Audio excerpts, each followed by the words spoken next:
Dear students, once again welcome back to my channel. आज हम solve करने जा रहे हैं problem number 6.7 class 9 physics unit number 6 work and energy का। प्रॉब्लम मैं रीड कर रहा हूँ, बुक्स में गिवन है। 6.7 प्रॉब्लम इस तरह से है। A man pulls a block with the force of 300 newton through 50 metre in 60 seconds. Find the power used by him to pull the block. तो ये जो प्रॉब्लम है 6.7,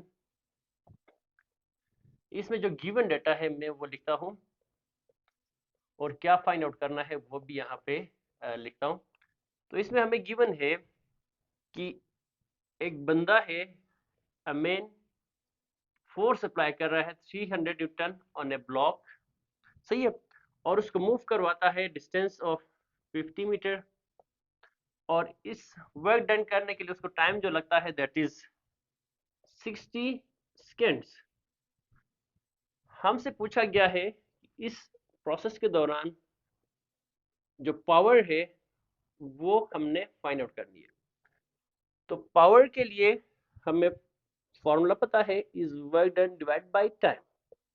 एंड वर्क डन आपको पता है force multiply by distance divide by time. Force हमारे पास है 300 newton, distance moved by the brick is 50 metre and time is equal to 60 seconds. तो 0 एंड 0 यहाँ पे कैंसिल कर ले, 6 मल्टीप्लाई बाय 1 6, 6 मल्टीप्लाई 5 30। सो हमारे पास रहता है 5 न्यूटन मल्टीप्लाई 50।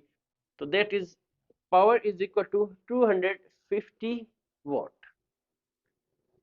सो इस प्रोसेस में जो पावर है वो आता है हमारे पास 250 वॉट, जो कि आंसर है इस प्रॉब्लम का।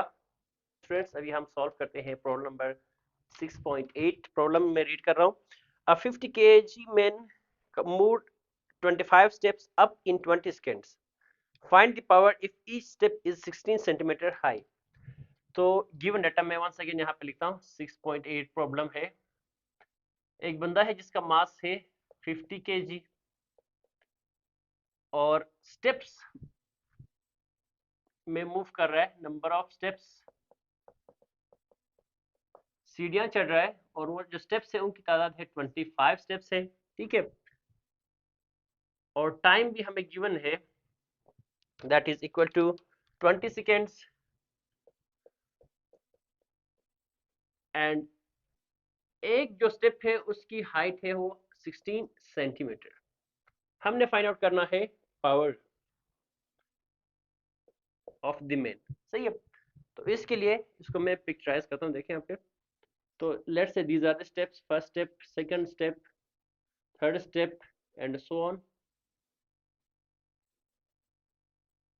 ये है लास्ट स्टेप, सही है। तो this is H1, this is H2, जो कि सेम है, ठीक है। तो टोटल ये है H25, सही है। तो total height is equal to H, which is equal to 25 multiply by H1, जिसको मैं 0.16 मीटर लिख सकता हूँ। तो इसको मैं 25 मल्टीप्लाई बाय 0.61, सॉरी 16 करते हैं तो 4.0 मीटर आता है। This is the total height which a man moves upward, सही है। तो अभी हम क्या करेंगे, का तो पावर फाइंड आउट करने के लिए work done divide by time find out करेंगे।